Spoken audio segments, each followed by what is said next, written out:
Hey, it's Lori. I am here today with the start of a series of videos. I'm going to be filming them all today and then putting them out over the next couple weeks. Um, when my daughters and I did the BookTube newbie challenge, something that came up a couple of times in there was read alouds. And so, since I have probably more than a decade of experience in reading aloud chapter books to my family, um, I thought I'd come in with a series on some recommended read alouds. Now, I'm going to do these by age group. It's not a hard and fast rule, but this first bunch that I'm going to start with today um, are books that I would say are great for that maybe 4 to 7 year old age range.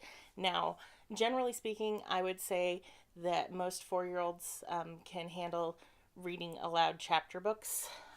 Keep in mind that this is not like them silently staring up at you while you read. They may be coloring, they may be playing with Legos, whatever, just non noisy things, and they will retain a lot more than you think they are.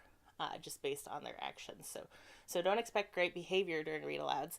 But these are some of the books that I enjoyed reading, particularly when my girls were little. So the first one I'm going to talk about is The Complete Tales of Winnie the Pooh.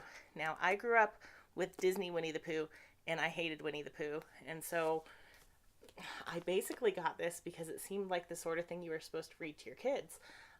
And I was surprised by how much I like the actual Winnie the Pooh. This is not Disney. This is so much funnier and so much less saccharine than the Disney Winnie the Pooh. Although we did enjoy the movie Christopher Robin recently. That one was pretty good. But, if you're thinking like 1980s animated Winnie the Pooh, this is not what this is. So this was one we enjoyed. I read this when my oldest was about 4, and then I read it again when my younger one was maybe 4 or 5. So we've done this one a couple of times. Another great one that I did early on, and I don't have the complete collection. I had checked it out from the library, but I did the complete Pippi Longstocking collection with Eva, my older daughter, when she was about 4. When we really started reading aloud, this was the second big collection we did. So I happened to have Pippi Goes on Board, which I picked up at a library sale or something. Pippi Longstocking is hilarious. Again, like if you watched the 1980s TV show, I don't know, the 80s did terrible things to books, I think. So I really enjoyed Pippi. She's crazy, and it's just so much fun. Um, you know, she's got a monkey. What more do you really need? So this is another great one for those younger kids. We also really enjoyed Mr. Popper's Penguins. We read this one after we watched the more modern movie. Not exactly sure when that one came out. I think it has Jim Carrey in it, maybe. And the book is so much more charming than the movie, although the movie was pretty cute. So Mr. Popper is trying to support not just his family, but a whole bunch of penguins. And just hilarity ensues, and you really can't go wrong with penguins. So Mr. Popper's Penguins is another good one for younger kids. The 100 Dresses by Eleanor Estes. This one, I think this one's great, particularly for girls. I'm not saying that boys couldn't get into it too, but it has quite a few lessons to teach girls in particular. I believe there is a girl who doesn't have much and another girl who has a lot more. It's been a while, but so, particularly since girls struggle so much with kind of mean girlness throughout their lives, whether they're homeschooled or in school somewhere. I think this one's an important book for them to hear. And then moving on, there's of course all the horse books. But the horse books that I appreciated the most, and part of this is because I am not a sad book person, I cry. I'm a book crier. So there's no Where the Red Fern Grows on this list. That's the sort of book I told my kids they should read, but they have to read on their own. But Misty of Chincoteague and the rest of these books by Marguerite Henry was just very sweet. We learned a lot about ponies that I didn't know. I don't know a whole lot about horses. My girls know a lot more than I do. But it's just a very sweet horse book. And so particularly if you have a kid who is into animals, I think Misty of Chincoteague and Stormy Misty's Full, and there's a couple others I can't think of the names of, are fun books to read aloud. Moving on to historical fiction. We have very classic book for read aloud, and we spent an entire year on the Little House books. But of course, the first of the Little House books is Little House in the Big Woods. And this is the story of Laura Ingalls Wilder, except for the third one, Farmer Boy. And that's the story of her husband growing up. But these are wonderful books. They are so well told. And there are some kind of moderately problematic language and thematic things because the treatment of Native Americans or Indians or whatever you want to call it is not so great. So this is the sort of book that's great because you can give your kids a historical context on why things are the way they are in here. So we are not a family that shies away from outdated language or gets abridged books to avoid things that might be uncomfortable. We just have discussions about what it means. So I recommend all of the Little House books except for the first 4 years.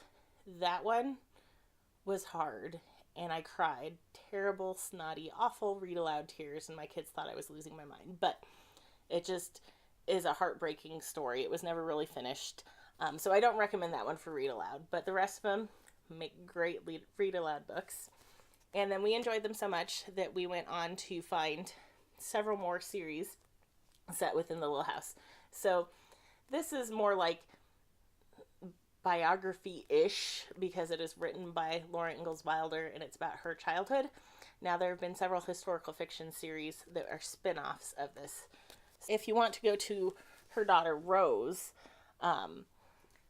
there is the Rose Years, and those are by Roger Lee McBride, and this is the first one of those on the other side of the hill. So this is about Laura Ingalls Wilder's as a grown-up and her daughter Rose as a child. So very similar to the Little House books. I believe these were written by a friend of the family, so he had more one-on-one knowledge of them. So this is moving on to the next generation of the family. These were good. I didn't enjoy these as much as I enjoyed the next 3 series I'm going to show you. So the Rose books, there's several of them. Looks like maybe 5. So quite a few of these that you can read, all about Rose. But if we go back, Laura's mother was Caroline, and so there's a whole series about Caroline's childhood, and this is the first one. This is Little House in Brookfield, and it's all about Caroline Quiner, who became Ingalls.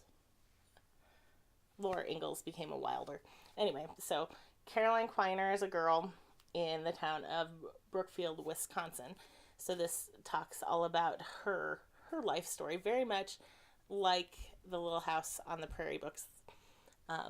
But this is going back to Laura's mother, Caroline. So the Caroline books were very sweet. And then we go back. Caroline's mother was Charlotte. And I have a Charlotte, so of course we had to get the Charlotte years. Charlotte Tucker. And so this would be Laura Ingalls Wilder's grandmother. And she lives in Boston. So we've got Little House by Boston Bay. So this is the story of Laura Ingalls Wilder's grandmother. Then we go back one more generation. And I think these are my favorite. And it's the Martha years. So Martha lives in Scotland. So we've got Little House in the Highlands. And I think that's why I enjoyed this one so much, because it was set in just such a different setting. I don't have a lot of experience with places like Boston. I grew up in Colorado. I've lived here my entire life. I've been to Boston once. So I always kind of tended most towards the Little House books with Laura Ingalls Wilder's books because they're closer to a setting that I'm familiar with. But I did really enjoy these because although I'm not super familiar with Boston or Wisconsin, I'm less familiar with Scotland, although I have been there as well. But so it just, the whole cultural setting was fun in this one. So I really enjoyed the Martha years. Now, along with those in kind of the Little House-y type books, I don't have the next one with me. There's a more recent book called Farmer Boy Goes West, and it's the tale of Alonzo Wilder when his family moves to the West. I'm not sure who wrote that one off the top of my head, but I will link it in the description box. But it's just kind of a fun continuation of the Farmer Boy story because Laura Ingalls Wilder only wrote the one book about her husband's childhood. So it was a fun one, and it came out like in the last 10 years or so. I don't know if that's really super recent, but compared to these books, pretty recent. And then one more kind of along the same line. It's by the same author of the Martha years and the Charlotte years, Melissa Wiley, is The Prairie Thief. And so this one's a cute little one where we got a couple little girls, and then there's like a brownie and some little magical things that are happening. It's been a while since I've read this one. I think one of my kids has reread it recently. But I just remember it being a very cute little story. So those are just some of my recommendations. Again, these would be for kids in that 4 to 7 year range. You could definitely read it to older kids, but I think the interest level is going to be best kind of at the younger ages of that. So I hope this helps you find maybe some read alouds you might not have thought of or you might not have done. And if you have a favorite read aloud for younger kids, maybe ages 4 to 7, I would love for you to share that in the comments, and then maybe we can build up even more books. I do think it's just crucial to read aloud to kids, and so it's something that we have always done and we continue to do. So I will be back shortly, maybe next week, with my next installment in this Read Aloud series, and that's going to be for ages like 8 to 10, 12. I know it's not really a hard and fast, but it's going to be kind of those in-between ages before we get really into the teenage years, but once we're kind of past these younger kid years. So please go ahead and like this video if you like some of my recommendations, and if you would like to subscribe, I'd really appreciate that. You can click the subscribe button below.